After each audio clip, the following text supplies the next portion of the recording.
Bruno Fernandes hana mpango na Saudi Pro League. Yani in short, bado anavutiwa na European League.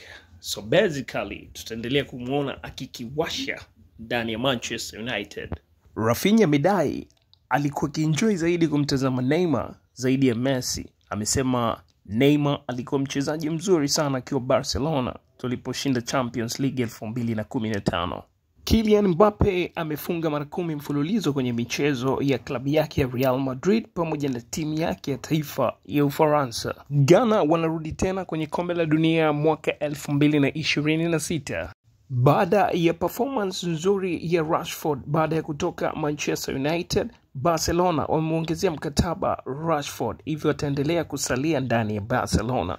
Zinedine Zidane Zizou amethibitisha kwamba atarejea kwenye ukocha baada ya miaka 4 akiwa na nia ya kufundisha timu ya taifa ya wanaume Ufaransa katika siku zijazo. Kwa taarifa zaidi za kimichezo, usiache kutufollow kupitia page yetu ya Instagram @stewardgeorge_og na kusubscribe kwenye YouTube channel yetu ya stewardgeorge_og.